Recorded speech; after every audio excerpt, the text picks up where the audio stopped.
අයිබෝවන් හැමෝටම ඉස්සෙල්ලම ස්තුතිවන්ත වෙනවා ඔයාලා හැමෝටම දවස් 5ක් වගේ කෙටි කාලයක් ඇතුළත සබ්ස්ක්‍රයිබ් 1000 කඩයිම මට පහු කරන්න පුළුවන් වෙච්ච එක ගැන.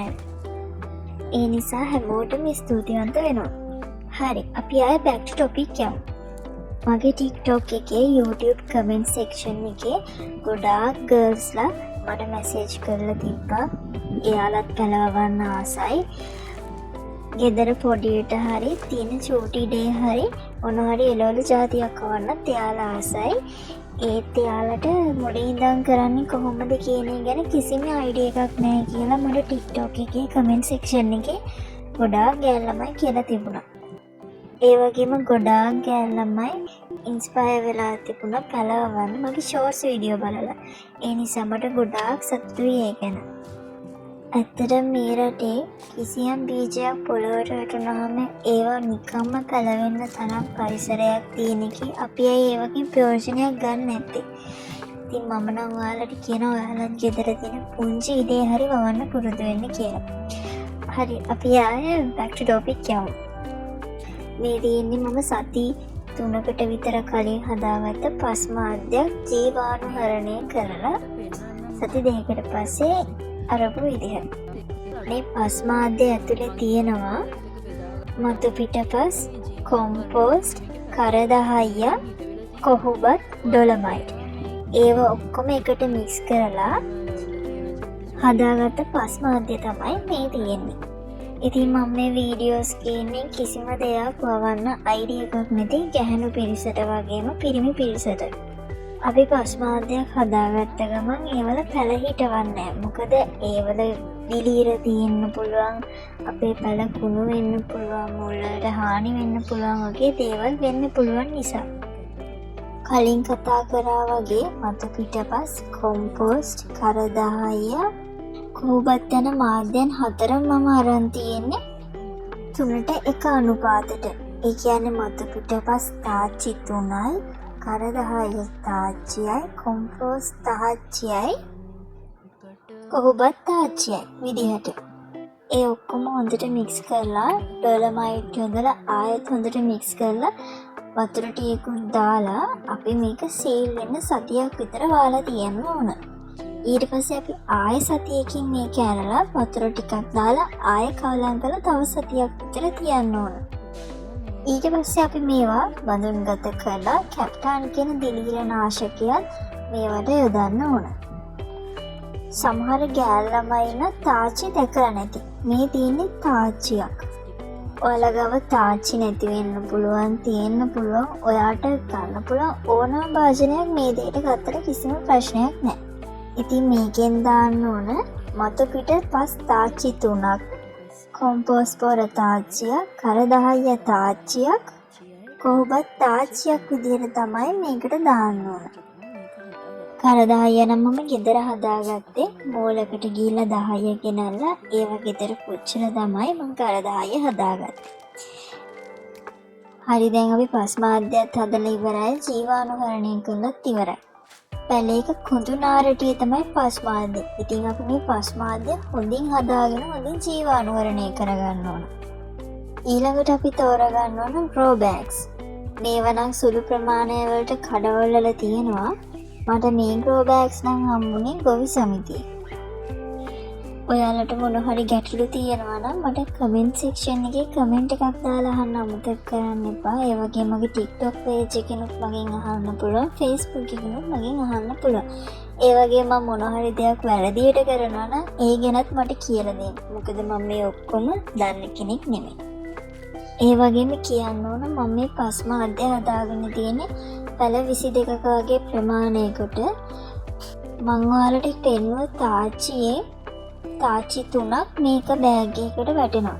ඉතින් මම මේ ඔක්කොම ගණන් හදලා පස් මාධ්‍ය හදාගෙන තියෙන්නේ පැල 22ක ප්‍රමාණයට. ඇත්තටම මම මේ දේවල් කරන්නේ කැම්පස් යන ගමන් සමහරක් දේවල් වලට මට තාත්තගෙන් උදව් හම්බ වෙනවා. ඒ කියන්නේ මතු පිටපස් ගද්දීම මං හරි කම්මැලිම වැඩේ තමයි ඒක. මොකද උදැල්ලෙන් මේව කරලා ආයෙ ගන්නකොට මට හරි ඒක අමාරු දෙයක්. මතු පිටපස් ගද්දී වගේ නම් මං තාත්තගේ උදව් අනිවාර්යෙන් ගන්නවා. අනිත් දේවල් ඔක්කොම මම තනියෙන් කරගන්න දේවල්. ඇත්තම කිව්වොත් මෙතන පැල 22ක් වගේ කැඩිච්ච ගානක් හදන්නත් හේතුව මధు පිටපස්. මොකද මට මధు පිටපස් හාරලා ගන්න එක පුදුම කම්මැලි වැඩක්. අනිත් හැමදේම උනන්දුවෙන් කරත් මට මధు පිටපස් ගන්න එක හරිම කම්මැලි දෙයක්. අපි ඉතින් එක එක්කෙනා එක විදිහනේ. මේ තියෙන්නේ මම ඔයාලට කිව්ව කැප්ටන් දිලීර නාශකේ. මේකෙන් අපි පැලේට මිලිලීටර් 800ක් 17 ප්‍රමාණයක් දාගත්තොත් ඇති. මේ කැප්ටන් දිලීර නාශකයෙන් දාන්නේ වතුර ලීටර් 10කට ග්‍රෑම් 12ක් එන විදිහට තමයි කැප්ටන් දිලීර නාශකය දාන්නේ. මේ තියෙන්නේ මම හදාගත්ත ග්‍රෝ බෑග්ස් ටික. අපි මේවා නිකන් පොළවේ තියන්නේ නැහැ. අපි මේ උල් කැටයක් වගේ එකක් උඩින් තියනවා නම් තමයි ගොඩක්ම හොඳ. ඇත්තටම මම තාම මේ ග්‍රෝ බෑග්ස් ටික තියන්න මේ ස්ථානයවත් පිරිසිදු කරලා සුදුසු විදියට හදලා නැහැ. මම කැම්පස් යන ගමන් මේ දේවල් කරන නිසා මට ටිකක් මේ දේවල් මැනේජ් කරගන්න එකත් පොඩි ප්‍රශ්නයක් වෙලා තියෙනවා. ඔයාලා මතක ඇතුව මතක තියාගන්න ඕන දෙයක් තමයි කැප්ටන් දිලීර නාශකය මේ ග්‍රෝ බෑග්ස් වලට දැම්මට පස්සේ පැය 24කින් පස්සේ තමයි ඔයාලට පැල ටික මේකේ ඉඳවන්න පුළුවන්. ඉතින් මම මේක තියන ස්ථානයේ සුදුසු වර්ෂයෙන් සකස් කරගන්න මට පැය 24ක කාලයක් තියෙන නිසා මම ඉතින් දැනට මේ ටික මෙහෙම තියාගන්නවා. මේ තියෙන්නේ මම ඔයාලට කිව්වා කැප්ටන් දිලීර නාශකයේ වතුර ලීටර් 10කට ග්‍රෑම් 12යි දාන්නේ කියලා. මේ තියෙන්නේ මම ගන්න බෝතලයක්. ඔයාලට ගෙදර තියෙන ඕනම මිනිමම් ප්‍රමාණයක් මැනගන්න පුළුවන් බෝතලයක් මේකට ගන්න පුළුවන්. මේ බීම බෝතලයට වතුර මිලිලීටර් 2000ක් අල්ලනවා. ඒ කියන්නේ ලීටර් 2ක්. මම පැල 22කට ග්‍රෝ බෑග්ස් හදපු නිසා මට වතුර ලීටර් 22ක් ඕන වෙනවා. ඒ කියන්නේ මේ වගේ බෝතල් 11ක් මට මේ භාජනයට දාගන්න වෙනවා. මං කලින් කිව්වා වගේ කැප්ටන් දිලීර නාශකය ලීටර් 10ට ග්‍රෑම් 12ක් එන විදියට තමයි දාන්නේ. ඉතින් මම මෙතන ලීටර් 22ක් ගන්න නිසා කැප්ටන් දිලීර නාශකේ ග්‍රෑම් 26 4ක් ඕන වෙනවා. ඊට පස්සේ මම මේ ඔක්කොම ජලයට දාලා දිය කරලා හොඳට කවලම් කරලා මේ අයිස්ක්‍රීම් කප් එකකින් එක ගානේ වැටෙන විදිහට මගේ පැල කියන්නේ ග්‍රෝ බෑග්ස් එකට දාගන්න විදිහ තමයි දැන් තියෙන්නේ.